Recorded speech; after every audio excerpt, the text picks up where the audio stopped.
السلام علیکم۔ مفتی طارق مسعود صاحب کے بیانات سننے اور ڈاؤن لوڈ کرنے کے لیے لاگ ان کریں muftitarikmasood.com۔ فرمایا والذین تبوؤا الدار، اب بہت سارے غنیمت کے احکام، یعنی بہت ساری اقسام غنیمت کی ایسی تھی جو خاص تھی مہاجرین کے لیے. جیسے میں نے بتایا مال فیہ میں مہاجرین کو حصہ ملتا ہے، تو اس سے انصار کے دل میں خیال، کسی کو خیال پیدا ہو سکتا ہے بھائی انصار کو خیال آئے گا کہ ہم نے ان کو پناہ دی، ہم نے ان کے لیے قربانیاں دی، اور یہ مال فیہ خاص طور پہ دیا جا رہا ہے مہاجرین کو. تو اللہ تعالیٰ نے آئندہ آنے والی نسلوں کو یہ بتا دیا کہ انصار کے دل میں یہ بغض اور حقد نہیں تھا. ایک بات تو یہ. دوسری بات یہ کہ جو بعد میں جو لوگ مسلمان ہوئے فتح مکہ کے بعد، تو جو پہلے فتح مکہ سے پہلے ہوئے ان کو فضیلت دی گئی ہے. تو اللہ فرما رہے ہیں بعد والے پہلے والوں سے حسد نہیں کرتے. ان کو جو اللہ تعالیٰ نے دوسروں پہ فضیلت دی مال کے اعتبار سے، عزت کے اعتبار سے. حضرت عمر رضی اللہ تعالی عنہ، وہ صحابہ جو ہجرت سے پہلے مسلمان ہوئے اور غزوہ بدر وغیرہ میں شریک ہوئے، ان کو زیادہ عزت دیا کرتے تھے ان صحابہ پر جو فتح مکہ کے بعد مسلمان ہوئے. ایک واقعہ لکھا ہے کہ حضرت عمر رضی اللہ تعالی عنہ کے سے ملاقات کے لیے ان کے دور خلافت میں ایک مرتبہ ابو سفیان رضی اللہ تعالی عنہ اور ایک شاید ابو الجہم تھے، قریش کے سردار تھے، ابو الجہم یا نام میرے ذہن سے بھی نکل رہا ہے. یہ دو سردار ملنے کے لیے آئے حضرت عمر سے، دروازے پر کھڑے ہو گئے. اور تیسرے شخص ملنے کے لیے آئے حضرت بلال رضی اللہ تعالی عنہ. یہ تینوں حضرات ملنے کے لیے آئے تو حضرت عمر رضی اللہ تعالی عنہ نے جو خدمت میں مامور تھا جو شخص، اسے کہا کہ بلال کو اندر بلا لو. پہلے حضرت بلال سے ملاقات کی تو ابو سفیان رضی اللہ تعالی عنہ کو غصہ آیا اور دوسرے صحابی سے کہا کہ عجیب زمانہ آ گیا ہے، آج غلاموں کو سرداروں پر ترجیح دی جا رہی ہے. ہم قریش ہیں، عرب کے سرداروں میں سے ہیں، ٹھیک ہے بلال مان ہے، مگر اللہ نے ہمیں جو قریش ہونے کے ناطے اور سردار ہونے کے ناطے جو عزت دی ہے وہ ان کی تو نہیں ہے. تو عجیب زمانہ آ گیا ہے کہ غلاموں کو سرداروں پہ ترجیح دی جا رہی ہے. حضرت عمر پہ اشکال کیا، اعتراض کیا. سامنے تو نہیں کیا سامنے تو کرتے ہوئے ڈرتے تھے، لیکن باہر کھڑے ہو کے بہرحال اپنے دوسرے ساتھی سے.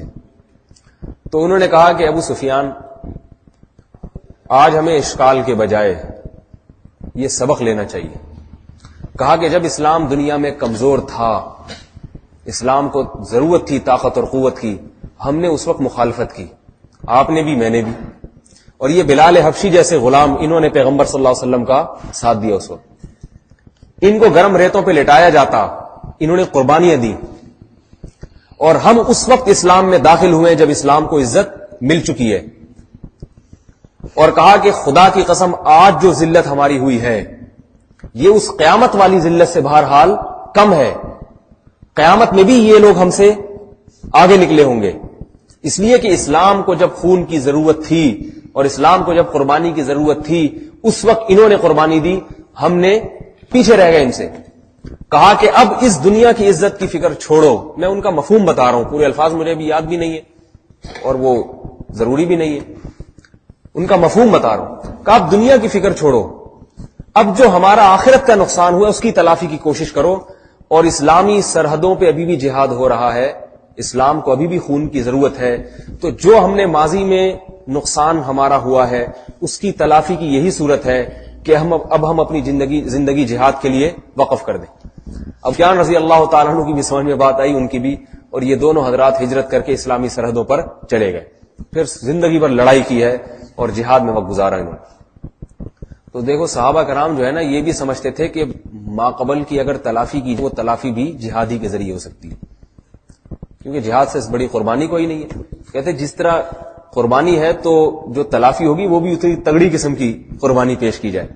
اس کی اور بھی صحابہ کے زمانے میں مثالیں ملتی ہیں. غزوہ احد میں، غزوہ بدر میں حضرت سعد رضی اللہ تعالیٰ عنہ شریک نہیں ہو سکے تھے. اور شریک کیوں نہیں ہوئے؟ ان کو پتہ نہیں تھا کہ لڑائی ہوگی. وہ سمجھ رہے تھے کہ ایسے یہ قافلے پہ حملہ کرنے کے لیے جا رہے ہیں، ابو سفیان کا قافلہ آ رہا ہے، صحابہ کرام کچھ آٹا دال وغیرہ وہ حملہ کر کے تجارتی قافلے کو لوٹیں گے اور وہ سامان لے کر آ جائیں گے. بہت سے صحابہ شریک نہیں ہوئے، ان کو پتہ نہیں تھا کہ جنگ ہو جائے گی باقاعدہ. نبی علیہ السلام جنگ کے ارادے سے نکلے نہیں تھے غزوہ بدر میں، وہ ایک اتفاقی لڑائی ہو گئی. کیوں نہیں نکلے تھے یہ تو میں اکثر بتاتا رہتا ہوں نا. یہ بھی ایک اہم مسئلہ ہے جو آج کل جو ہمارے جذباتی قسم کے نوجوان ہیں نا ان کی سمجھ میں مشکل سے آتا ہے. رسول اللہ صلی اللہ علیہ وسلم خود جو نکلے ہیں نا لڑائی کے لیے تو وہ مکہ کو فتح کرنے کے لیے نکلے. اس سے پہلے جتنی لڑائیاں ہوئی ہیں سب دفاعی ہوئی ہیں, اقدامی نہیں ہوئی. کیوں؟ اس لیے کہ رسول اللہ صلی اللہ علیہ وسلم کے پاس طاقت اور قوت لڑنے کے لیے نہیں تھی. اقدامی جہاد کے لیے خود پہل کرنے کے لیے پہلے طاقت اور قوت کا جمع کرنا ضروری ہے. غزوہ خندق تک لڑائیاں صرف دفاعی ہوئی ہیں. غزوہ خندق میں بھی نبی علیہ الصلوۃ والسلام نے کوشش کی کہ صرف اتنا دفاع کیا جائے کہ مشرکین اندر نہ آ سکیں. خندقیں کھدوائی گئی ہیں, اندر نہ آ سکیں, پہل نہیں کیے. اور فتح کس کو قرار دیا گیا کہ اندر آنے سے روک دیا ان کو. غزوہ خندق کے بعد جو ہے نا کفر کا زور ٹوٹا ہے اور نبی علیہ الصلوۃ والسلام نے فرمایا کہ انشاءاللہ اب کفر کو پہل کرنے کی ہمت, مشرکین مکہ کو پہل کرنے کی ہمت اب نہیں ہوگی, اب ہم ہی پہل کریں گے, یہ نہیں کر سکیں گے. تو بڑی حکمت اور مصلحت کے ساتھ اللہ کے رسول صلی اللہ علیہ وسلم نے جہاد کیا. لوگ سمجھتے ہیں کہ جہاد میں جذباتی ہونا چاہیے انسان کو, بصیرت والا آدمی جہاد نہیں کر سکتا. حالانکہ علماء نے, جو اہل علم بصیرت والے علماء وہ کہتے ہیں جہاد میں جذبات جتنے نقصان پہنچاتے ہیں کسی اور چیز میں جذبات اتنے نقصان نہیں پہنچاتے. تو پھٹنے سے پہلے آج کے ہمارے بہت سے نوجوانوں کا عقیدہ ہے کہ بس جہاں چاہو پھٹ جاؤ جا کے. تو یاد رکھو پھٹنے سے پہلے بہت دفعہ سوچنا چاہیے کدھر پھٹنا ہے. ہمارے ایک بڑے حضرت ہیں وہ فرماتے ہیں کہ جہاد میں سب سے پہلے یہ ضروری ہے میدان جنگ کا تعین, کہ لڑا کہاں جائے گا, یہ تعین ضروری ہے. ہر جگہ لڑائی نقصان دیتی ہے. نمبر 2, کس سے لڑا جائے گا. ہر ایک سے لڑ نہیں سکتے, اس سے بھی لڑیں, اس سے بھی لڑیں, ادھر بھی لڑیں, ادھر بھی لڑیں. بعض کا نظریہ کہ ہر جگہ بم پھاڑو. تو پہلے میدان جنگ کا تعین, لڑا کہاں جائے گا. نمبر 2, لڑا کس سے جائے گا. ہر ایک سے تو لڑ نہیں سکتے. یہ پوری ہمیں جو ہے نا نبی علیہ الصلوۃ والسلام کی سیرت سے یہ بات پتہ چلتی ہے. اللہ کے نبی نہ گئے, آپ کو پتا تھا مشرکین کے حملے ہو رہے ہیں, تو یہودیوں سے آپ نے معاہدے کیے. حالانکہ یہود مشرکین سے بڑے دشمن ہیں قرآن کے مطابق. لَتَجِدَنَّ أَشَدَّ النَّاسِ عَدَاوَةً لِلَّذِينَ آمَنُوا الْيَهُودُ, فرمایا اسلام کا سب سے بڑا دشمن تم یہودیوں کو پاؤ گے. اس کے بعد مشرکین کا ذکر کیا, لیکن اللہ کے نبی نے یہودیوں سے معاہدے کیے. تو یہ ساری چیزیں ہمیں سیرت سے ملتی ہیں. یہاں قرآن, ہاں میں جو واقعہ سنا رہا تھا, اللہ تعالیٰ فرماتے ہیں صحابہ کرام کی یہ ایک صفات ہے کہ والذین تبوؤوا الدار والایمان من قبلہم, فرمایا یہ جو انصار صحابہ ہیں جنہوں نے صحابہ مہاجرین کی ہجرت سے پہلے ہی, مدینہ ان کا وطن ہے اور پہلے ہی یہ ایمان قبول کر چکے ہیں صحابہ کے یہاں آنے سے پہلے. انصار کی یہ فضیلت ہے کہ وہ رسول اللہ صلی اللہ علیہ وسلم کے مدینہ تشریف لانے سے پہلے ہی مسلمان ہو چکے تھے. اللہ فرماتے ہیں جو پہلے ہی مسلمان ہو چکے ہیں, یحبون من ہاجر الیہم, وہ پسند کرتے ہیں کہ مکہ سے کوئی ہجرت کر کے ان کی طرف آئے اور انہیں اسے پنداروں کی مخالفت الگ, اور اوپر سے یہ بھی ہمارے گلے پڑ جائیں, یہ نفرت ہے. اور ایک کیا ہے, نہ محبت نہ نفرت, کہ اللہ کرے وہیں رہے تو اچھا ہے, آ گئے تو بادل نخواستہ ان کو پناہ دینی پڑے گی, کیونکہ نبی علیہ السلام کا حکم ہے. اب ایمان لائے تو مجبوری گلے پڑ گیا, مسلمان ہو گئے تو یہ مصیبت بھی گلے پڑ گئی ہے, برداشت. جیسے لوگ فجر کی نماز کے لیے اٹھتے ہیں نا کہ کیا کریں, اب نماز ہی پڑھنی ہے تو اب یہ مصیبت بھی گلے لگ گئی معاذ اللہ. تو عمل تو یہ لوگ بھی کر لیتے ہیں کہ بھئی اللہ کا عذاب نہ آ جائے, پناہ تو دینی پڑے گی. اللہ فرماتے ہیں یہ نہیں, بلکہ انصار کی یہ فضیلت ہے کہ ان کی یہ صفت ہے یحبون من ہاجر الیہم, وہ چاہتے ہیں کہ یہ قربانی کا ہمیں موقع ملے. ماضی میں اس کی مثالیں, جو آج موجودہ دور میں اس کی مثالیں ہیں, جب عرب لوگ نے ہجرت کی ہے وہاں سے, تو بعض تو ایسے تھے وہ کہہ رہے تھے یہ مصیبت ٹل جائے کسی طریقے سے, نہ آئے, اور اگر آ گئے تو پکڑوا دیا مخبریاں کر کے. اور دوسرے وہ لوگ تھے جو یہ چاہ رہے تھے بھائی نہ ہی آئے تو اچھا ہے, آ گئے تو ایک مصیبت. بہرحال اب ایسے بہت کم لوگ تھے جو چاہ رہے تھے کہ ہمیں ان کی خدمت کا موقع ملے. تو یہ بہت اعلیٰ درجے کی بات ہوتی ہے. اللہ تعالیٰ نے یہ صفت صحابہ کی بیان کی, انصار صحابہ کی, فرمایا یحبون من ہاجر الیہم. تو یاد رکھیں آج وہ اس فضیلت پر عمل کرنا تو بہت مشکل ہے, لیکن اتنا تو کم از کم درجے کا ہے کہ کسی غریب مسلمان کو, کمزور کو اگر ٹھکانہ دینے کا موقع ملے تو انسان کو چاہیے اس کو ٹھکانہ. صرف جہاد ہی میں ضروری نہیں ہے, آپ کو اگر کوئی یتیم بچہ ہے, بھائی مر گیا سگا بھائی, اس کی اولاد میں یتیم بچے ہیں, میں ایسے لوگوں کو جانتا ہوں، سگا بھائی میدان جہاد میں شریک ہوا، جانتا ہوں میں، سگا بھائی میدان جہاد میں شہید ہوا، اور اس کے یتیم بچوں کو اپنے گھر میں رکھنے کے بجائے کہیں کسی خیراتی ادارے میں جمع کرا دیا سگے بھائی نے. اور کیا کہ یہ شہداء کے بچے ہیں تو میں ان کو اس لیے کرا رہا ہوں کہ یہ ضائع نہ ہو. اپنی طرف سے احسان کہ میں نے ان کو لاوارث نہیں چھوڑا بلکہ ان کی میں فکر کرتا ہوں اور جمعرات کو جا کے لے بھی آتا ہوں. مجھے جب پتا چلا مجھے اتنا افسوس ہوا. میں نے کہا بھائی کم از کم یہ تو اپنے بھتیجے اپنے بھانجے تھے اور شہید کے ہیں. بخل کیوں ہوتا ہے انسان کی طبیعت میں؟ کیوں کسی کو پناہ نہیں دیتا؟ اس لیے کہ میرے آٹے دال میں میری روٹی میں شریک ہو جائے گا. اللہ انصار صحابہ کی یہ صفت بیان کر رہے ہیں کہ ان کو شرکت سے مزہ آتا ہے کہ ایسے مبارک لوگ ہمارے آٹے دال میں اگر شریک ہو جائیں تو یہ تو ہمارے رزق میں برکت کا ذریعہ بنے گی. برکت نہ بھی ہو، رزق کا نقصان بھی ہو جائے تو دنیا تو اصل چیز نہیں ہے نا، اصل تو آخرت ہے. غیرت اور حمیت کے بھی کچھ قوانین ہوا کرتے ہیں. کتنے لوگوں کو میں جانتا ہوں بھائی مر گیا تو کہ کم بخت یہ اولاد میرے متھے لگ گئی، صحیح ہے نا، نہیں کفالت کرتے اس کی. اس کے انہی کے گھر میں رکھتے ہوئے کفالت اپنے گھر میں لانا تو دور کی بات، اس کے لیے تو بڑا دل گردہ چاہیے کہ جو ہے نا شہید کے بچوں کو اپنے گھر میں لے کے پال لیں کہ چلو آج سے یہ میرے ہیں. یہ کیوں ہو رہا ہے آج کل؟ اپنے بچے پیدا کرنا لوگوں کے لیے اصل میں جو ایک مزاج بنایا گیا ہے نا، وہ مزاج ہمارا یہودیوں نے یہ بنایا خاندانی منصوبہ بندی کے ذریعے کہ اولاد جتنی زیادہ ہوگی رزق کی تنگی کا شکار ہو جائیں گے. یہی ذہن سازی ہو رہی ہے آج کل ٹی وی کے ذریعے، ریڈیو میں. بچے دو ہی اچھے، اولاد زیادہ ہوگی تو کیا ہوگا؟ باپ کو کی آمدن بڑھانی پڑے گی اور جناب بچے زیادہ پیدا ہوں گے، اپنے اوریجنل اپنے سگے، صحیح ہے نا. وہ بچے زیادہ پیدا ہوں گے تو رزق کی تنگی کا شکار ہوں گے. اتنی آمدن میں 10 بچوں کو نہیں پالا جا سکتا. تو جب یہ جس معاشرے کا ذہن بن گیا ہو کہ اپنے بچے رزق میں کمی کا ذریعہ بنتے ہیں تو اپنے بھتیجے بھانجوں کی کفالت کہاں سے کرے گا؟ وہ کہے گا یہ رزق میں کمی کا ذریعہ بن رہے ہیں تو پڑوسیوں کے بچے لے کے پالنا، وہ تو اور زیادہ کھا جائیں گے مجھے. تو یاد رکھو ہمارا یعنی پایا جاتا مجھ سے. اللہ کی کیسی رحمت ہے، اللہ تعالیٰ نے اپنے بندوں کی اس میں برکت کے ذرائع کیسے رکھے.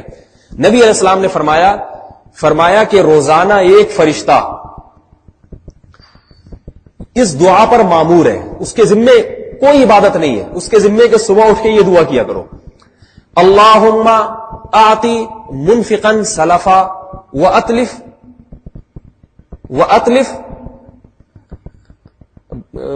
بخیلا تلفا. کچھ اس طرح کے الفاظ ہیں، پورے الفاظ مجھے یاد نہیں دی. اے اللہ جو تیرے بندوں پہ خرچ کرنے والے لوگ ہیں ان کو اس کا نعم البدل تو عطا کر، ان کے مال میں برکت دے، اور جو کنجوس اور بخیل لوگ ہیں ان کے مال کو تو ہلاک کر. دیکھو اللہ ایسے بھی تو کر سکتے تھے نا فرشتے کو لگائے بغیر. جو لوگ دوسروں پہ خرچ کرتے ہیں، یتیموں کی کفالت کرتے ہیں، غربا مساکین پہ خرچ کرتے ہیں، دوسروں کا خیال کرتے ہیں، تو اللہ تعالیٰ بغیر فرشتے کو عبادت پہ دعا پہ معمور کیے بغیر خود بھی تو کر سکتے تھے نا. جیسے قرآن میں جگہ جگہ ہے کہ جو لوگ میرے راستے میں خرچ کرتے ہیں میں ان کے مال میں برکت دیتا ہوں. اللہ یہ بھی تو کر سکتے ہیں نا. لیکن اللہ کی رحمت دیکھیں کہ اللہ نے براہ راست یہ کام نہیں بلکہ ایک فرشتے کو عبادت پہ لگا دیا ہے. یہ اہتمام ہے. فرشتے کی دعاؤں کو اللہ تعالیٰ رد نہیں کرتے، گویا اللہ اپنے اوپر یہ چیز واجب کر لی ہے. ویسے بھی اللہ نے کرنا تھا، فرشتے کے ذمہ لگے. جیسے آدمی کو کوئی بہت اہم کام ہوتا ہے نا، صبح دفتر جلدی جانا ہے 8 بجے، تو اس کو پتا ہے میں بڑا ذمہ دار ہوں، ٹائم پہ اٹھ جاؤں گا، لیکن 10 آدمیوں کے ذمے بھی لگا دے گا، بھائی تم بھی اٹھا دینا مجھے، اور الارم بھی لگا دے گا، اور جناب بیگم کو بھی بتا دے گا، اور بھی جتنے ذرائع ہیں سارے استعمال کرے گا تاکہ میرا اٹھنا یقینی ہو جائے. اللہ تعالیٰ تو خود بھی برکت دیتے ہیں لیکن فرشتے کے ذمہ لگا دیا. گویا بزبان اللہ فرما رہے دیکھ بھائی اگر میں بھول جاؤں تو تو دعا کر کے مجھے یاد دلا دینا. اللہ بھولتے نہیں ہے، لیکن اس کو تاکید کے لیے کہ یہ دعا مانگے گا تو مجھ پر دعا قبول کرنا ویسے بھی لازم ہے، میں نے اپنے پر لازم کیا ہوا ہے. تو اللہ کی راہ میں خرچ کرنے والے کے مال میں برکت دینا یہ میری ڈبل ذمہ داری ہو جائے گی، مجھ پر دوگنی ذمہ داری ہو جائے گی. اللہ پر تو اگر ایک ذمہ داری ہو نا، ایک گناہ، تو وہ بھی اللہ پورا کرتے ہیں. تو جب اللہ اپنے اوپر کسی چیز کی دگنی ذمہ داری لے لیں تو وہ اللہ کیسے پورے نہیں کریں گے؟ تو بھائی یہ نظریہ جو ہمارے یہاں یہودیوں سے آیا ہے، انگریزوں سے، کافروں سے آیا ہے نا، کہ کفالت کرنے سے مال میں برکت ختم ہوتی ہے، یہ یہودیوں کا نظریہ ہو سکتا ہے، مسلمانوں کا نظریہ نہیں ہو سکتا. دیکھو ہم نماز کیوں پڑھتے ہیں؟ یہودیوں کے کہنے پہ پڑھتے ہیں کیا؟ یہودی تو اس نماز کے قائل ہی نہیں ہے. وَإِذَا نَادَيْتُمْ إِلَى الصَّلَاةِ اتَّخَذُوهَا حضو ولعبا، فرمایا جب تم اذان دیتے ہو، نماز کے لیے بلاتے ہو، تو یہود و نصارہ تو اس اذان کا مذاق اڑاتے ہیں. میں نے خود ایک ساؤتھ افریقہ کے طالب علم کو دیکھا، یہاں آئے ہوئے تھے، وہ کہہ رہے ہم جب اذان دیتے ہیں اور نماز پڑھ کے سجدے میں جاتے ہیں، انگریز ہمارا مذاق اڑاتے ہیں کہ یہ دیکھو پاگل کیا کر رہے ہیں، یہ اس ترقی یافتہ دور میں یہ ایسی حرکتیں کر رہے ہیں، سر زمین پہ رکھا ہوا ہے انہوں نے. تو وہ تو ہمارا مذاق اڑاتے ہیں، لیکن اس کے باوجود ہم نماز پڑھتے نہیں پڑھتے. یہودی کہتے ہیں نماز پڑھنے میں ٹائم ویسٹ ہوتا ہے، عبادت کرنے میں ٹائم ضائع ہوتا ہے، اتنی دیر میں ہم ترقی کر سکتے تھے اور کچھ کما سکتے تھے، کچھ قوم کی ملک کی ترقی کے لیے سوچ سکتے تھے. ہم ان نظریات کو نہیں مانتے، حالانکہ بظاہر ٹائم ضائع ہوتا ہے. اتنی دیر اگر آپ دکان پہ بیٹھیں گے اور دکان بند کر کے جماعت کے لیے آئیں گے تو 15 منٹ میں جتنے گاہک آ سکتے تھے وہ تو غائب ہو گئے نہیں. لیکن پھر بھی نمازی لوگ کیوں آتے ہیں؟ ہم کیوں آئے؟ آپ ماشاءاللہ نمازی ہیں تبھی تو آئے نا یہاں پہ. کیوں آئے ٹائم نکال کے؟ کہ بھائی ہم یہودی کے نظریے کو نہیں مانتے، ہمیں ہمارے رب نے جو حکم دیا اس میں ہماری خیر ہے. تو یاد رکھو، جب یہ نماز کے معاملے میں مانتے ہیں اور روزے کے معاملے، روزہ رکھنے سے انسان کے خون میں کمی ہوتی ہے، بڑھتا کچھ نہیں ہے. صبح سے لے کے رات تک آخری عشرے میں ایسے ہلکے پھلکے سے ہو جاتے ہیں. سردیوں کے روزے میں آدمی بہت جلدی کمزور ہوتا ہے نا، سردیوں میں بھوک زیادہ لگتی ہے. دسمبر کے روزے مجھے یاد ہے ایک صاحب کہنے لگے کہ اگر مزید 10 دن یہ بڑھ گیا نا تو میں افورڈ نہیں کر سکتا، مر جاؤں گا میں. اتنے ہلکا پھلکے ہو گئے تھے وہ. کھانے کی ٹائم آؤٹ ہو جاتی ہے ساری، وقت بدل جاتے ہیں. صبح سحری کے وقت کھانا کچھ ویسے ہی سمجھ سے والا تر ہے. اللہ تعالیٰ اگر رکھتے ہیں نا 8 بجے سے ناشتہ کرو پھر رات کو 8 بجے کھا لینا، سمجھ میں آتا ہی ہے. کھلایا ایسے ٹائم پر ہے، صبح نماز کے لیے نہیں اٹھا جاتا تو نماز سے بھی پہلے صبح صادق میں وہ وقت کھانے پینے کا ہے ہی نہیں. یعنی انسان کی فطرت اس وقت کھانے پینے کا تقاضا ہی نہیں کرتی. تبھی دنیا میں کوئی ایسا دائی نہیں ہے جو اس وقت دعوت رکھے. آپ نے اپنے بچے کی شادی کارڈ چھاپے اور اس میں ٹائمنگ کیا ہوتی ہے؟ رات 8 بجے. پنجاب میں دوپہر کو ہوتا ہے، دوپہر 1:30 بجے کھانا شروع کر دیا جائے گا. بہت زیادہ کہیں دعوت ہوتی ہے صبح ناشتے پہ بلاتے ہیں. کبھی ایسا کارڈ چھپا کوئی یا آپ کو کوئی دعوت دے رہا ہو کہ جی ہمارے یہاں تشریف لائیے، ہال میں سخی حسن میں ہال بک کرائے، آپ پوچھے کھانے کی ٹائمنگ کیا ہے؟ صبح 2:45 بجے. کہے گا بھائی یہ کون سا ٹائم ہے یار، صبح 2:45، تھوڑا سا پہلے کر لو، 2:30 بجے کر لو تو میں جاگوں گا دیر تک. 2:30 بجے بھی سمجھ میں آتا ہے. این وہ وقت جب سونے کا وقت ہے، یا چلو فجر کی نماز سے پہلے کر لو، نماز کے لیے اٹھتا ہوں تو 2 منٹ پہلے اٹھ جاؤں. 3:45 4 بجے کچھ سمجھ میں آنے والی بات نہیں ہے. وہ اٹھنے گہری نیند کا ٹائم. اور دوسری بات، اگر اس وقت نیند سے اٹھ بھی جائے تو کھانے کے علاوہ دوسرے کام کرتا ہے، اٹھتے ہی کون. لیکن رمضان میں پورا رمضان ہم کیا کرتے ہیں کہ اٹھتے ہی باورچی خانے کی طرف بھاگتے ہیں، کچن کی طرف بھاگتے ہیں، کچھ کھانے کو ملے، جلدی جلدی کھائیں. کھانے کا ٹائم نہیں ہے لیکن وہ ٹائم رکھا گیا. تو ہم بہت ساری باتیں جو عقل میں نہیں آتی صرف اس لیے تسلیم کرتے ہیں کہ ہمیں اللہ نے بتا دی تو اسی میں انشاءاللہ ہماری خیر ہوگی. تو یاد رکھو، اللہ نے جہاں بتایا نا نماز پڑھو اس میں خیر ہے، روزہ رکھو اس میں خیر ہے، تو وہاں یہ بھی بتایا ہے کہ اپنے اقربا کی، قریبی رشتہ داروں کی کفالت کرو. خاص طور پہ جن کی کفالت تمہارے ذمے ہے ان کی تو فرض ہے، اگر ان کی تو نہیں کی تو تمہارے مال کی برکت ختم ہو جائے گی. بھائی کے مرنے کے بعد بھتیجے کی کفالت، یہ چچاؤں پر کسی بھی مفتی سے پوچھ لیں آپ، یہ خود بخود چچاؤں جتنے چچا ان میں تقسیم ہو جاتی ہے، یہ ان کو کرنی پڑے گی لازمی. اور بھائی بھی میدان جہاد میں شہید ہوا، اس کے لیے بچے کو عیدی سینٹر میں داخل کر دیا کہ جی میں کفالت کر رہا ہوں. کس قدر بدبختی. اور جنہوں نے کیا وہ باقاعدہ نمازی آدمی ہے، نمازی پرہیزگار ہیں. تو حیرانگی کی بات ہے، اسے تو پالنا چاہیے. میں تو یتیم کے اتنے فضائل ہیں. ہماری جماعت میں ایک طالب علم تھا، بچے پڑھتے تھے، تو میں بچوں سے انٹرویو لے رہا تھا، چھوٹے چھوٹے بچے 6 7 سال کے. تو بچوں سے میں انٹرویو لے رہا تھا، تو آپ کے ابا کیا کرتے ہیں آپ کے؟ تو ایک بچے کا پتہ چلا اس کے ابا نہیں. تو میں نے فوراً اسے بلایا، اس کے سر پہ مکمل ہاتھ پھیرا. شکر ہے بال تھے، گنجا نہیں تھا، صحیح ہے نا. میں نے کہا یہ تو نقد نیکی حاصل کرو، کیونکہ نبی علیہ السلام نے فرمایا کہ جس نے یتیم کے سر پہ ہاتھ پھیرا تو ہاتھ کے نیچے جتنے بال آئیں گے اللہ اتنی نیکیاں اسے عطا فرمائے. تو مفت کی نیکی کیوں چھوڑو؟ باقی بچے دیکھ رہے ہیں ہمارے سر پہ تو استاذ نے کبھی ہاتھ نہیں پھیرا، وہاں پابندی بھی ہے بچوں کے سروں پہ ہاتھ پھیرنے پر، صحیح ہے نا. تو کسی کے سر پہ کبھی ہاتھ نہیں پھیرا، اس کے سر پہ پورے تسلی کے ساتھ کہ یہ تو نقد نیکیاں، یہ ہم کیوں چھوڑیں بھائی. تو یاد رکھو جب ہاتھ پھیرنے کی اتنی فضیلت ہے تو اس کی کفالت کی کتنی فضیلت ہوگی. پھر ایک ہے غیر کا بچہ لے کے کفالت کرنا، اور ایک ہے اپنے اقربا قریبی رشتہ داروں کی کفالت کرنا. اس میں تو صلہ رحمی ہے. نبی علیہ الصلوۃ والسلام نے فرمایا کہ صلہ رحمی والے کو جو اللہ دنیا میں جو دیتے ہیں نا آخرت میں تو ملے گا، نقد دنیا میں اس کا بدلہ یہ ملتا ہے کہ اس کی عمر میں اللہ تعالیٰ برکت دے دیتے ہیں. صرف انٹرویو آیا جی شہد اور روٹی ساری زندگی کھائی ہے، یہ ڈاکٹری نسخے ہیں. لیکن نبی علیہ السلام نے کیا نسخہ بتایا؟ جو چاہتا ہے کہ اس کی عمر لمبی ہو اسے چاہیے کہ رشتہ داری کو جوڑے، خونی رشتوں کے ساتھ اچھا سلوک کرے. وہ اس پر اشکال ہوگا کہ بعض لوگ جلدی مر جاتے ہیں، خونی رشتوں سے اچھا سلوک کرتے ہیں پھر بھی مر جاتے ہیں. اول تو ایسا ہوتا کم ہے، ہم نے خود دیکھا ہے کہ جو عام طور پہ صلہ رحمی کرتے ہیں ان کی عمریں لمبی ہوتی ہیں، مشاہدہ بھی ہے. لیکن اگر کوئی مر بھی جائے تو یاد رکھو پھر اس کا مطلب ہوگا جیسے ڈاکٹری نسخے انسان استعمال کرتا ہے، حکیمی نسخے، پھر بھی مر جاتا ہے تو موت کا کوئی دوسرا قوی سبب پایا جاتا ہے اس میں. مثال کے طور پر ایک آدمی بکری کا دودھ تو صبح روزانہ پی رہا ہے لیکن شام کو دیسی گھی ایک کپ بھر کے پی جاتا ہے. وہ تو ایک چیز تو عمر کو لمبا کرنے والی کر رہا ہے اور دوسری چیز عمر کو گھٹانے والی کر رہا ہے. چربی کھا رہا ہے صبح شام، تو ظاہر ہے پھر وہ پلس مائنس ہو کے جو نتیجہ آئے گا نا اس کے حساب سے عمر ہوگی. تو بعض دفعہ انسان یہ صلہ رحمی سے تو عمر بہرحال برکت ہوتی ہے، لیکن عمر میں برکت کم کرنے کے بھی بہت سارے کام کر رہا ہوتا ہے. وہ خدا کی نافرمانی ایسی کر رہا ہوتا ہے جس سے عمر کی برکت کم ہو جاتی ہے. تو یا تو یہ ہوا ہوگا یا یہ ہوا ہوگا، یعنی جو جلدی مر جائے، صلہ رحمی بھی کرے اور جلدی بھی مر جائے، اس کے بارے میں بتا رہا ہوں. یا تو اس نے کچھ معصیتیں ایسی کی ہوں گی جس سے عمر کی برکت ختم ہو گئی، یا پھر یہ یقین کر لینا چاہیے کہ اس کی عمر اگر یہ صلہ رحمی نہ کرتا تو اس سے بھی پہلے مر جاتا. طبی لحاظ سے یہ بہت جلدی مرنے والا تھا لیکن اللہ تعالیٰ نے صلہ رحمی کی برکت سے اس کو دیر سے مارا ہے. صحت تو اجازت نہیں دے رہی تھی کہ حضرت اتنے بھی بعض لوگوں کی صحت ایک آدمی ہے اتنا دبلا پتلا کمزور، قمیض اتارے تو ایکس رے نظر آتے، یعنی ایکس رے کرنے کی ضرورت نہیں ہے، پسلیاں گنی جاتی ہیں. تو ڈاکٹر دیکھ کے کہہ دیتے ہیں بھائی یہ آدمی ویسے ہی 25-30 سال مر جائے گا، اس کی بہت لمبی عمر ہی 25-30 سال ہوگی. سمجھ میں آ رہی ہے نا بات؟ لیکن یہ اگر صلہ رحمی کرے تو 40 سال تک مرے گا. تو اس کی صحت کے اعتبار سے 40 سال بھی عمر زیادہ ہے. تو اب لوگ یہ نہیں اعتراض کر سکتے کہ بھئی یہ تو 40 سال میں مر گیا، ہم نے تو سنا صلہ رحمی کرنے والے کی عمر بہت لمبی ہوتی ہے. اس کی صحت کے اعتبار سے یہ عمر بہت لمبی ہے. اس پر بعض لوگ ایک فضول سے اشکال کرتے ہیں کہ عمر تو تقدیر میں لکھی ہوئی ہے، وہ نہ گھٹ سکتی ہے نہ بڑھ سکتی ہے.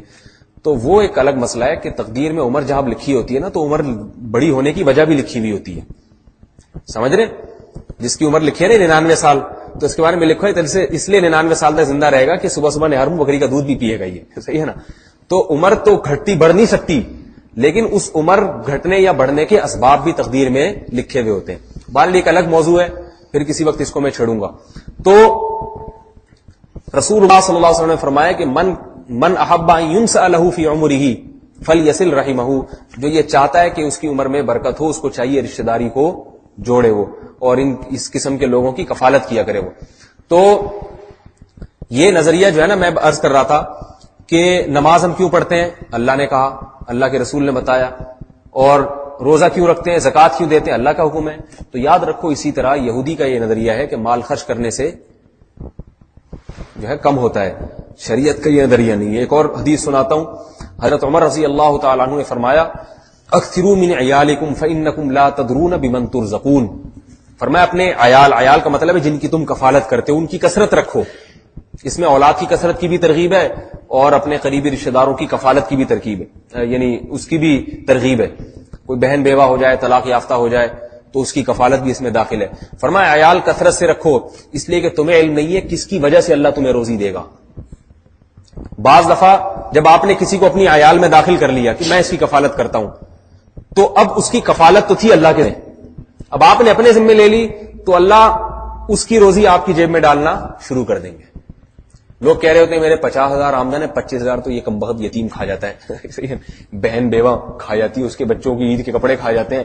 تو اللہ کے بندے یہ بھی تو ممکن ہے یہ 25,000 آپ کی جو اضافی ملی اسی وجہ سے رہے ہوں.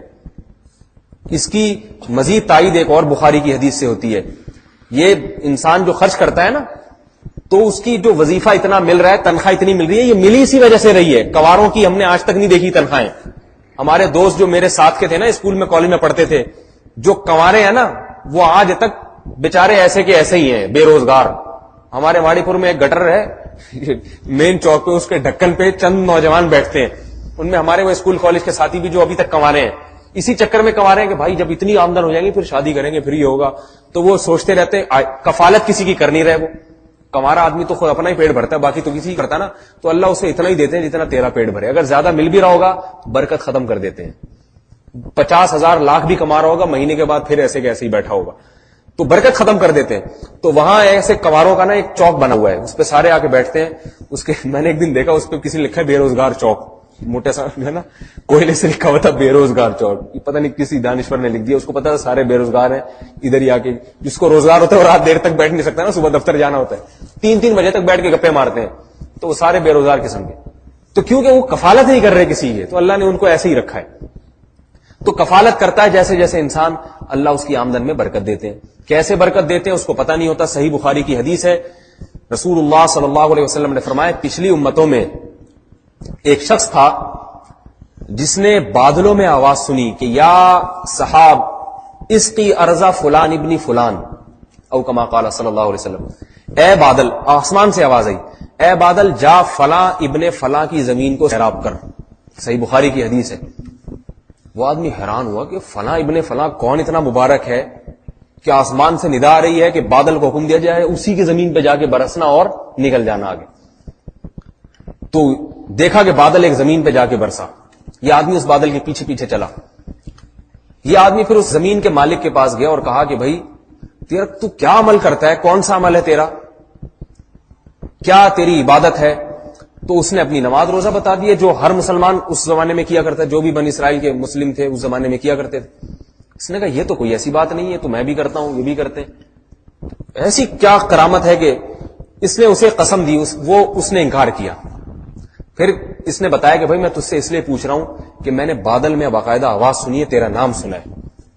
اس نے کہا بھائی اللہ نے اگر یہ کرامت کے ذریعے راز فاش کر ہی دیا ہے تو میں بتاتا ہوں کہ میرا معمول ہے کہ میری جتنی فصل تیار ہوتی ہے, جتنی کٹائی ہوتی ہے, اس کا 1/3 میں اللہ کی راہ میں صدقہ کر دیتا ہوں. ویسے تو عشر واجب ہے نا, 10واں حصہ, آج کل تو کم بہت عشر بھی نہیں نکالتے, تو وہ 1/3 میں اللہ کی راہ میں خیرات کر دیتا ہوں. اب دیکھو وہ صدقہ کرنے والا بھی یہ سمجھتا تھا کہ آخرت میں ذخیرہ ہو رہا ہے, دنیا میں تو 1/3 کم ہو رہا ہے, لیکن چلو آخرت کے لیے. اسے پتا نہیں کہ یہ پیداوار اتنی زیادہ ہو ہی اسی لیے رہی ہے کہ 1/3 خرچ کر دے. اللہ تعالیٰ وہ 1/3 لوٹا دیتے ہیں اس طریقے سے. تو میرے بھائی ہم اور آپ تو سمجھتے ہیں کہ ہم نے نکالا اور خرچ کیا اور ختم ہو گیا, لیکن یہ نہیں پتا کہ یہ جو 1/3 نکال رہے ہیں تو یہ 1/3 اتنا زیادہ اسی وجہ سے ہے کہ اللہ تعالیٰ اس میں برکت بھی اسی حساب سے دے رہے ہیں. تو اس لیے یہ نظریہ بالکل غلط ہے, دماغ سے نکال دینا چاہیے. اور ہماری شریعت نے بتایا ہے, صحابہ چونکہ اسی کے قائل تھے اس لیے یحبون من ہاجر الیہم, صحابہ کو خوشی ہو رہی تھی چلو بھائی ہمارے پاس آ جائے اور ہم اس کی کفالت کریں. تو دل میں ایسی اللہ تعالیٰ کشادگی پیدا فرما دے. ہمارے حضرت ایک واقعہ سنایا کرے, شہری لوگوں کا بھی اور دیہاتی کا بھی. شہری لوگوں کی زندگی میں کی طبیعت میں بخل ہوتا ہے نا, آ جائے تو لوگ سمجھتے ہیں پتہ نہیں آ گیا. چائے کا پوچھتے بھی اس لیے کہ چلا جائے. ایک مولوی صاحب, مولوی صاحب تو نہیں تھے, ایک عامی آدمی تھا, نسخہ بتا رہے تھے کہ اگر مہمان آئے اور بھاگنا رہا ہو نا تو اس سے چائے کا پوچھ لو. تو انسان کی فطرت ہے, جیسی کسی سے آپ چائے کا پوچھیں نا تو وہ کہے نہیں بس میں تو چلتا ہوں. ایک عادت ہے انسان کی, ایک دفعہ تو بولتا ہی ہے نا نہیں بس چائے کی, میں بس ویسے ہی آیا تھا ملنے کے لیے. تو کہا پھر دوبارہ نہ پوچھو, خود ہی چلا جائے گا, کھانے سے بھی بچ جاؤ گے. پوچھو گے چائے کا اور بچت کس سے ہو جائے گی, کھانے سے بھی بچت ہو جائے گی. تو لیکن آج کل جو ڈھیٹ پنا ہے نا وہ اس قسم کا ہے کہ اگر آپ پوچھ رہے ہیں چائے کا, چلیں ٹھیک ہے, گلے پڑ جائے گا, اس لیے نسخہ استعمال کرنے سے پہلے تھوڑا سا سوچ لیں. تو حضرت فرماتے تھے شہری لوگوں کی طبیعت میں بڑے بڑے مالدار ہیں, بخل ہوتا ہے, لیکن حضرت فرماتے تھے جس کی طبیعت میں غنا ہو, شکر ہو کہ اللہ کا دیا بہت کچھ ہے, ان کے حالات کیسے ہوتے ہیں. اس پہ حضرت ایک واقعہ سنایا کرتے تھے. فرماتے میں سکھر سے یا پتہ نہیں خیب سے کہیں میرپور خاص کی طرف جا رہے تھے گھوڑے پہ. اس زمانے میں گھوڑوں کا تھوڑا بہت پرانا زمانہ تو نہیں ہے, لیکن حضرت کو گھڑ سواری کا شوق بھی تھا. گھوڑے پہ جا رہے تھے تو حضرت فرماتے کہ لمبا سفر تھا تو میں راستہ بھول گیا, مغرب کا ٹائم ہو گیا.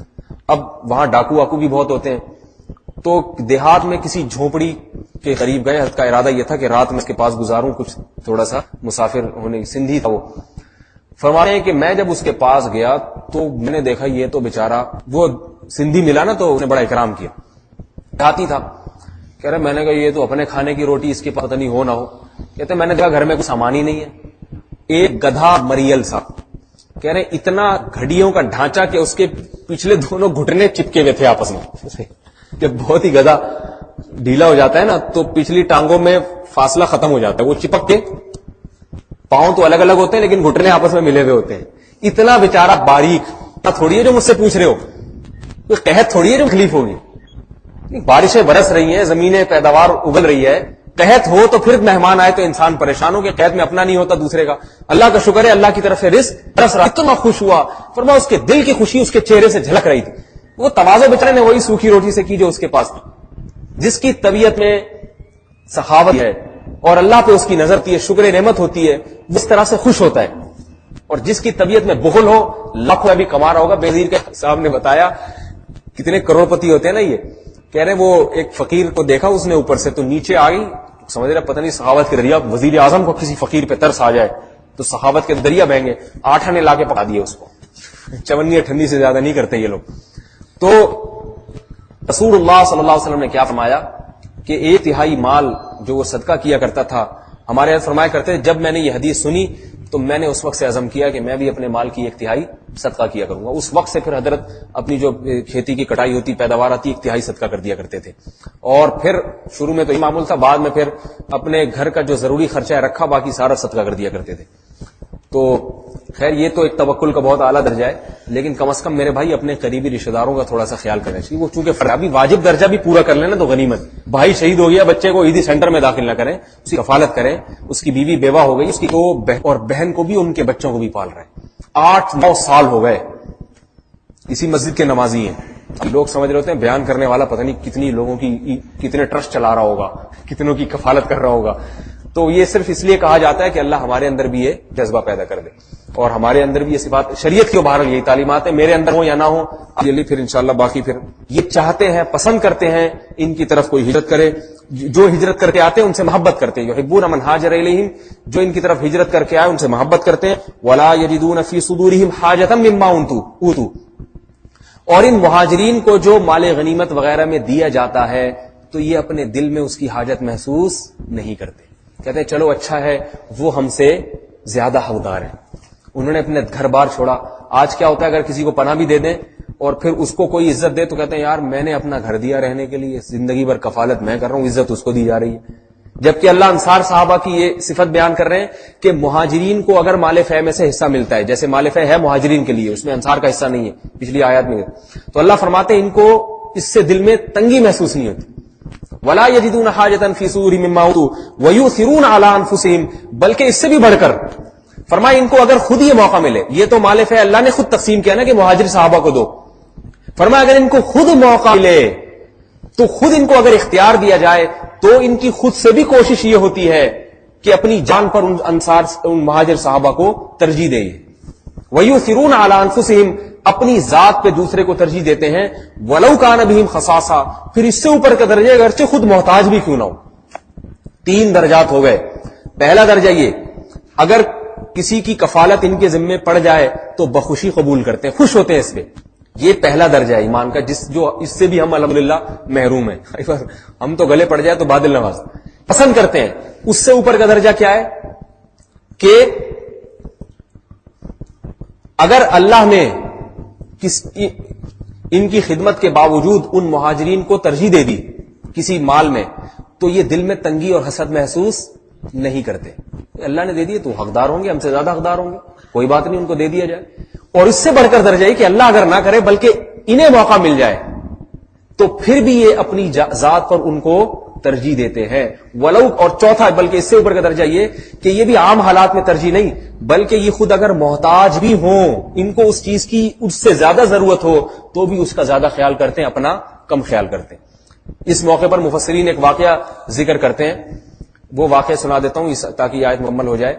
علامہ آلوسی رحمۃ اللہ علیہ نے اور ابن کثیر رحمۃ اللہ علیہ نے واقعہ نقل کیا ہے کہ اسی آیت کے ذیل میں, یہ یاد رکھیں کہ جب یہ مفسرین کہتے ہیں نا یہ آیت اس واقعے کے بارے میں نازل ہوئی ہے یا اس کا شان نزول یہ ہے, تو شان نزول کا مطلب یہ نہیں ہوتا یہ واقعہ ہوا تھا تو آیت نازل ہوئی ہے, بلکہ شان نزول کا مطلب اسلاف کی اصطلاح میں یہ ہوتا ہے کہ یہ واقعہ بھی اس کا مصداق ہے, یعنی اس کی ایک نظیر یہ واقعہ بھی ہے.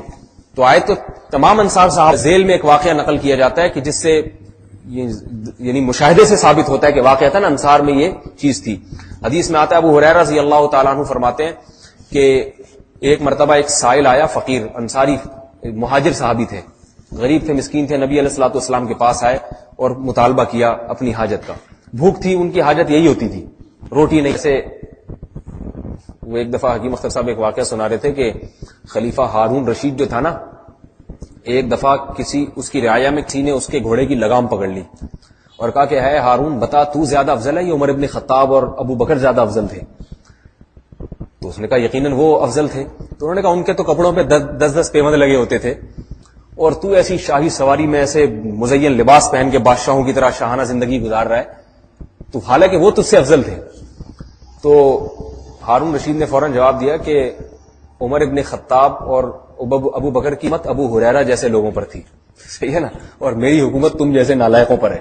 کہ خود تو تم ریشمی اور پتہ نہیں کیا کیا پہنتے ہو اور بادشاہ کے بارے میں یہ توقع کرتے ہو پیون زدہ کپڑے پہنے. تو ابو ہریرہ رضی اللہ تعالیٰ بھی تو بیچارے فقیر تھے, کپڑوں پہ پیوند ہوتے, تو جیسے تھے ویسے ہی. تو یہ جو میں نے درمیان میں ایک جملہ کہہ دیا نا کہ اتنے سخی تو آج کل علماء نہیں ہوتے, تو اس لیے نہیں ہوتے کہ عوام سے پھر بھی میں نے دیکھا ہے علماء الحمدللہ ٹھیک ہوتے ہیں. باقی اتنے کیوں نہیں ہوتے, تو عوام کون سا اتنی ہوتی. علماء میں ایک چیز ہم نے دیکھی الحمدللہ آج بھی, اگرچہ ہزاروں خامیاں ہیں ان کا ہم اعتراف کرتے ہیں, لیکن ہم نے دیکھا ہمارے مدارس کے جو طلباء ہیں جو علم دین حاصل کرتے ہیں الحمدللہ ان میں بخل ہم نے کبھی نہیں دیکھا. میں نے اپنے ساتھ جتنے اپنے قریب کے علماء کو یا اپنے اکابر کو, جتنے بھی علماء کو, چاہے وہ ہزاروں گڑبڑے ہوں, لیکن الحمدللہ علماء میں ایک چیز دیکھی, شاید علم دین کی برکت ہے کہ ان میں بخل نہیں دیکھا. الحمدللہ ہم نے بخل نہیں دیکھا, کسی کی طبیعت میں بخل نہیں دیکھا. میں بھی واقعات سنانا شروع کر دوں تو آپ حیران ہو جائیں گے. اپنے ہی اساتذہ کے واقع, میرے استاذ نے ایک دفعہ مجھے ہدیہ دیا 10,000 روپے, آج سے 10 سال پرانی بات, حالانکہ ان کی آمدن 8-10 ہزار تھی. کوئی دیتا ہے اپنے شاگرد کو بلا وجہ, یار یہ ویسی ہدیہ ہے. کبھی کوئی اپنے اسکول کالج کے پروفیسروں کو جا کے دیکھو, صبح شام محبت کے دعوے کریں گے. کسی پروفیسر نے کسی کالج کے یا اسکول میں, جس کی آمدن بھی بیچارے کی 7-8 ہوئی. میں جب مدرسے میں داخل ہوا میرا دل نہیں لگتا تھا اس وقت. میرے ایک استاذ تھے, ان کی آمدن بہت کم اور مصارف ان کے بہت زیادہ, تو میرا دل نہیں لگتا. وہ جانتے تھے کہ اس کا دل بہت گھبراتا ہے, تو مجھے چپکے سے بولا کہ یہ 15 سال پرانی بات بتا رہا ہوں, اس وقت 100 روپے کی اہمیت تھی. 100 روپے تقریباً 1000 روپے کے برابر تھا. بولا کہ چپکے سے 100 روپے پکڑاتے, بولے یہ جیب خرچی رکھو, بس دل بنا لگی. تو کوئی ملتی ہے اس کی آج کل اسکولوں میں کہ بچے کا پرچیاں لکھ کے گھر بھیجتے رہیں گے, آپ کا بچے کا دل نہیں لگ رہا, اس کو ٹفن میں صبح جو ہے نا انڈے پراٹھے پیک کر کے بھیج دیا کرے, دل لگے. اور اس کی تربیت صحیح نہیں ہوئی. مجال ہے استاذ کی جیب سے کبھی 5 پیسے نکلے ہوں کہ بچہ چل میری طرف سے چیز جا کے کھا لے, تیرے دل لگے. تو الحمدللہ ہم نے علماء میں وہ والی تو ٹھیک ہے, نبی علیہ السلام والی سخاوت تو کس میں ہو سکتی ہے, صحابہ والی, لیکن بہرحال عوام سے پھر بھی ہم نے علماء میں سخاوت زیادہ, جتنی آمدن ہوتی ہے اس کے حساب سے بہرحال خرچ کر رہے ہوتے. تو اس لیے علماء سے اس معاملے میں بدگمان نہ ہوا کریں. تو بیوی بھی یہ کی کہ چراغ گل کر دینا اندھیرے میں, وہ کھاتے رہیں گے, وہ ہم ویسی جو ہے نا وہ روٹی کو گھمایا اوپر سے, صحیح ہے نا, آلتو جلالتو آئی بلا کو ٹالتو, ایسے اور گھماتے رہیں گے, کو پتا کیا چلے گا. تو مہمان نے سمجھا کہ یہ میزبان نے بھی پیٹ بھر کے کھا لیا اور مہمان نے بھی پیٹ بھر کے کھا لیا. یہ واقعہ صحابی نے چھپایا, کسی کو بتایا نہیں, نہ نبی علیہ السلام کو بتایا نہ کسی اور کو. اگلے دن وہی نبی علیہ السلام پہ نازل ہوئی اور اللہ تعالیٰ نے رسول اللہ صلی اللہ علیہ وسلم کو ان صحابی کی خبر دی. جب یہ صحابی نبی علیہ السلام کی خدمت میں حاضر ہوئے تو اللہ کے نبی نے فرمایا آپ کا معجزہ ہے, فرمایا کہ اللہ کو تمہاری رات کی مہمانی بہت ہی پسند. تو یہ کتنی بڑی فضیلت کی بات ہے, سخاوت کا مظاہرہ کرنے پر اللہ کی ایسی رحمت بھی ہوتی ہے. اللہ تعالیٰ خود لوگوں کے سامنے ظاہر بھی سخی آدمی کا بھی چھپتا نہیں ہے. حدیث میں آتا ہے کہ جو آدمی سخی ہے قریب من اللہ, قریب من الجنہ و قریب من الناس, فرمایا اللہ کے بھی قریب, جنت کے بھی قریب اور لوگوں کے بھی قریب. کیا مطلب, لوگوں کے دلوں میں اللہ اس کی محبت ڈال دیتے ہیں. اور بخیل کے بارے میں فرمایا, صحیح حدیث ہے, بخیل بعید من اللہ بعید من النار بعید من اللہ بعید من الناس قریب من النار. فرمایا بخیل آدمی, کنجوس آدمی جنت سے بھی دور اور لوگوں سے بھی دور. دور کا مطلب لوگ کہتے ہیں کم وقت کروڑوں روپے کماتا ہے, ڈھیلا کبھی چائے تک تو کبھی کسی نے, لوگ پیٹھ پیچھے بہت باتیں کرتے ہیں, سامنے بے شک چاپلوسی کرتے ہیں. لوگوں کے دلوں میں نفرت, یہ بھی اللہ کا عذاب ہے, لوگوں کے دلوں میں نفرت ڈال دینا, لوگوں کے دلوں میں محبت پیدا ہو جانا, یہ اللہ کی بہت بڑی رحمت ہے. ابو ہریرہ رضی اللہ تعالیٰ ایک دفعہ نبی علیہ السلام کے پاس آئے, عرض کیا یا رسول اللہ میں اچھا عمل کرتا ہوں, لوگوں میں شہرت ہوتی ہے, لوگ میری تعریف کرتے ہیں, تو کہیں عمل ضائع تو نہیں ہو رہا؟ اللہ کے نبی فرمایا یہ آخرت سے پہلے دنیا کا اجر ہے, آخرت کا تو بعد میں. یہ بھی ایک اجر ہے کہ اللہ لوگوں کے دلوں میں محبت ڈال دیں, لوگ عقیدت کرنے لگے. تو فرمائے دنیا میں کیا اجر ملتا ہے کہ لوگوں کے قریب ہو جاتا, لوگوں سے. دنیا میں کیا عذاب آتا ہے, بخیل آدمی لوگ سے دور, لوگ نفرت کرنے لگتے ہیں, باتیں بنانے لگتے ہیں. دولت انسان کماتا ہی عزت کے لیے ہے, اور پیٹ کے لیے، تو عزت ہی چلی گئی، اس دولت سے فائدہ کیا؟ فرمایا ایک چیز کے قریب ہوتا ہے، وہ کیا ہے؟ قریب من النار، جہنم کے قریب ہوتا ہے۔ سخی کے بارے میں فرمایا جنت کے قریب، اللہ کے قریب، لوگوں کے قریب، اور دور کس سے؟ جہنم سے۔ اور سخی کے فرمایا کہ جنت سے دور، اللہ سے دور، لوگوں سے دور، قریب کس کے؟ جہنم۔ اللہ تعالی ہمیں بھی یہ صحابہ کرام والی یہ صفات اپنے اندر پیدا کرنے کی توفیق عطا فرمائے۔ سبحانک اللہم و بحمدک، نشہد ان لا الہ الا انت، نستغفرک و